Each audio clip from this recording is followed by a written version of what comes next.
sudah. Jadi apa yang mau dibahas?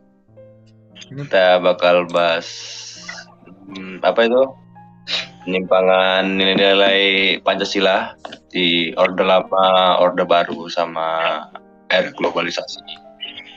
baiklah. Baru apa sih rumusan masalahnya gitu Hmm.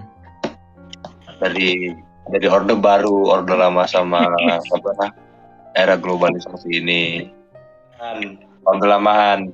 Baiklah, kita mulai. Kita- Oke. Pertama kita mulai dari Orde Lama ya. Kita di sini pembukaan dulu, pendahuluan dulu. Ini filenya mana ini? Oke, kita di sini Pancasila sebagai pandangan atau pedoman hidup bangsa Indonesia merupakan perwujudan dari nilai-nilai budaya milik bangsa sendiri yang diyakini kebenarannya. Pancasila digali dari budaya bangsa Indonesia terdahulu sebelum terciptanya negara Indonesia, tumbuh dan berkembang seiring waktu berabad-abad lamanya. Nah, tadi pembahasannya kita masih mulai di Orde Lama ya. Jadi di sini ada riwayatnya. Masa pemerintahan Indonesia, penjelasannya ya, bukan riwayatnya.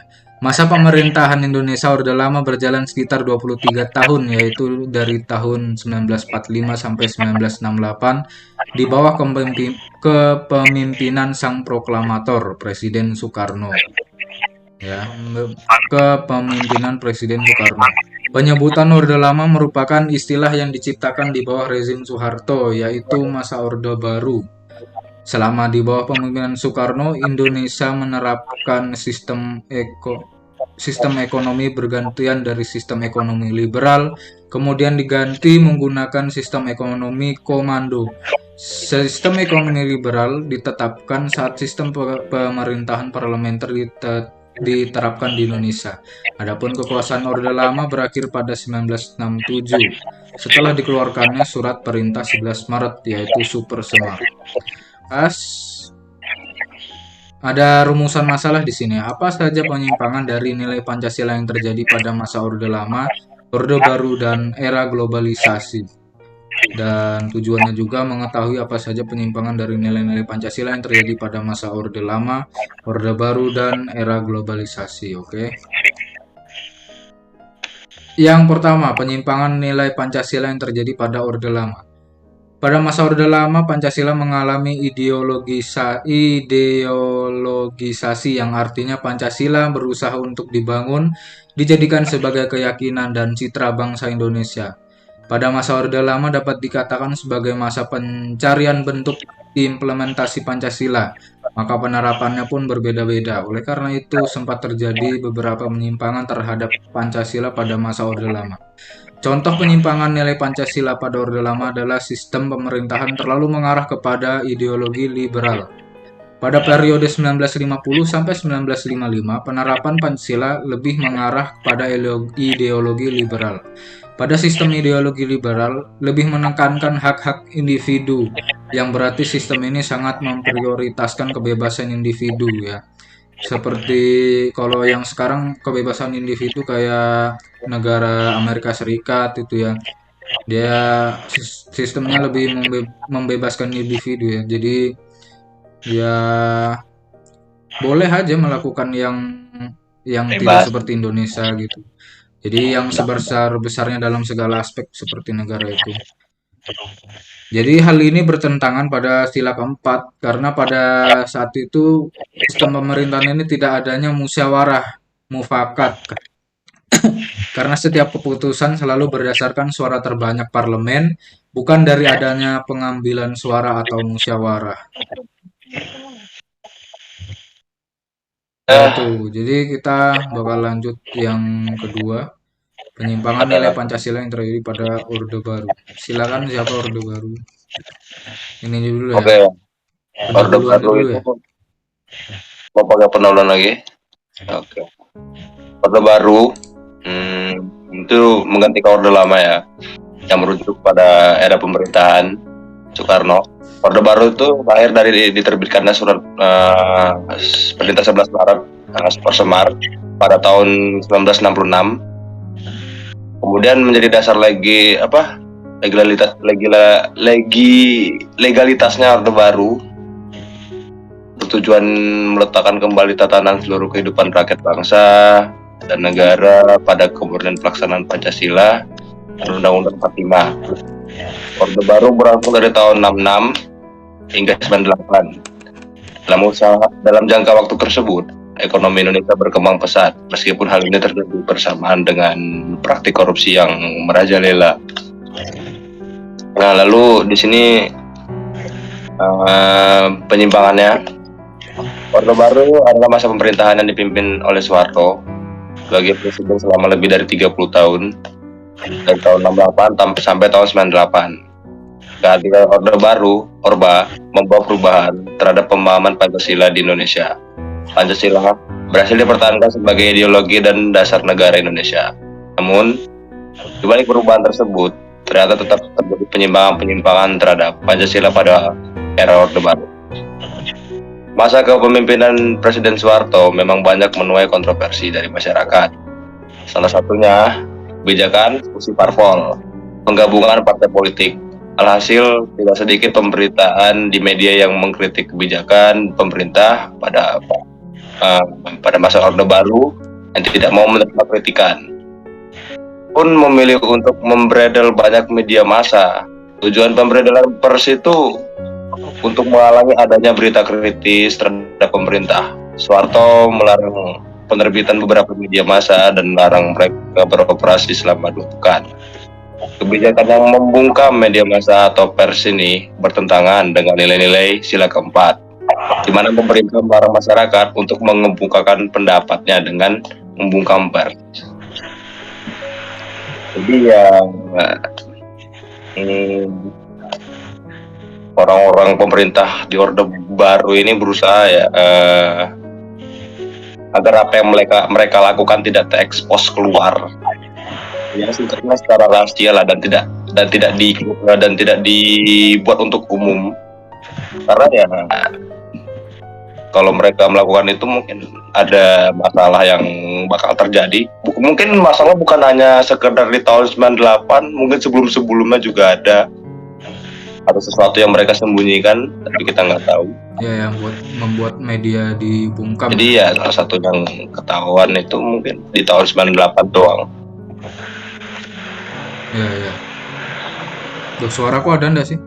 Mungkin cuma itu dari saya. Lalu di sini ada penyimpangan nilai Pancasila yang terjadi pada era globalisasi. Lanjutkan ya dengan pendahuluannya. Sekarang kita masuk ke penjelasan era globalisasi ya. Oke, sekarang kita masuk ke penyimpangan nilai-nilai penyimpangan nilai Pancasila yang terjadi pada era globalisasi ya. Saat ini kita bakal dijelaskan oleh Saudara Fato nih. Oke, silakan menjelaskan. Penyimpangan yang terjadi yaitu mendunianya suatu hal sehingga batas antar negara menjadi hilang.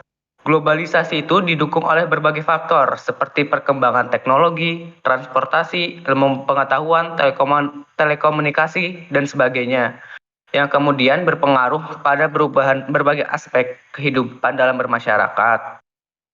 Era masuknya globalisasi berada dalam zaman modern. Globalisasi menimbulkan terbentuknya pasar bebas yang membuat perdagangan antar negara dapat dilakukan lebih bebas dan leluasa. Kendati demikian, banyak terdapat penyimpangan terhadap nilai-nilai Pancasila. Contohnya pada sila pertama yang berbunyi ketuhanan yang Maha Esa. Ketuhanan yang Maha Esa sendiri mengandung arti keyakinan bangsa terhadap adanya Tuhan sebagai Sang Pencipta.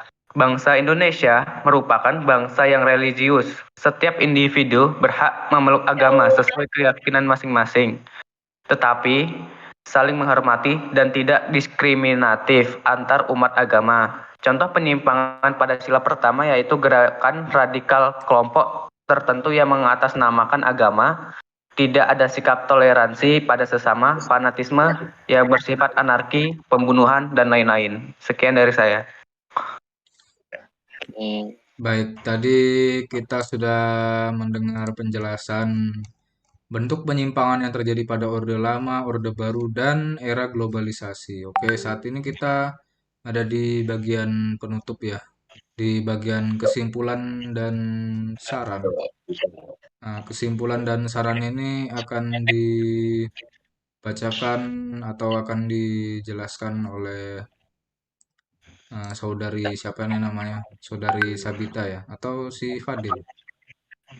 Oh ya, Ayo. si Fadil sarannya ya, Pak Saran.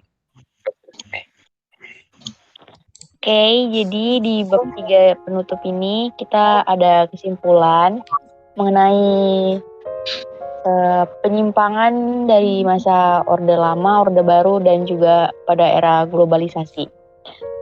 Jadi Pancasila yang seharusnya menjadi ideologi negara Indonesia, tetapi pada kenyataannya Pancasila hanya mengendap sebagai simbol dan belum mampu dimaknai hingga memberikan kesatuan dan persatuan bagi bangsa. Pemaknaan Pancasila selama berpuluh-puluh tahun ini cenderung bersifat top down dari negara ke rakyat, dan makna Pancasila sendiri teredukasi sedemikian rupa karena Pancasila kerap dijadikan alat stabilisasi dan pelanggaran kekuasaan oleh orang yang memiliki kekuasaan. Mulai dari Orde Baru yang dipimpin oleh Presiden Soekarno sampai masa kini yang masuk era globalisasi, banyak pemimpinnya yang dilakukan pemerintah, para oknum pejabat maupun pada masyarakat itu sendiri. Alhasil, Pancasila tidak pernah benar-benar menjadi falsafah negara, sehingga terjadinya ideologi yang bertentangan dengan nilai-nilai Pancasila yang muncul secara nyata. Oke, mungkin yang saran bisa dilanjutin oleh saudara siapa ini? Fadil.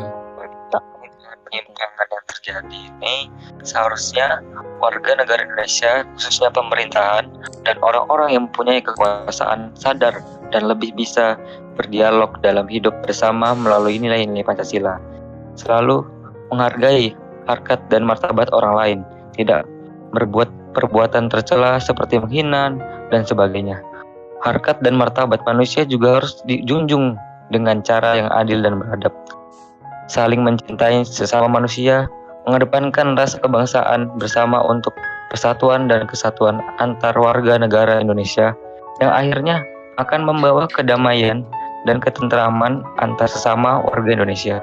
Jika bangsa Indonesia mampu memahami secara komprehensif nilai-nilai Pancasila, kemungkinan besar tidak akan terjadi, bahkan tidak mungkin ada kasus-kasus yang menyimpang nilai-nilai Pancasila seperti yang sudah disebutkan tadi, karena Pancasila sendiri adalah persatuan bangsa Indonesia. Oke, sudah semua materi yang dijelaskan tentang makalah penyimpangan nilai-nilai Pancasila dalam Orde Lama, Orde Baru, dan era globalisasi ya. Jadi mungkin kita akhiri podcast kita sampai ini aja ya. Oke, wassalamualaikum warahmatullahi wabarakatuh. Waalaikumsalam warahmatullahi wabarakatuh.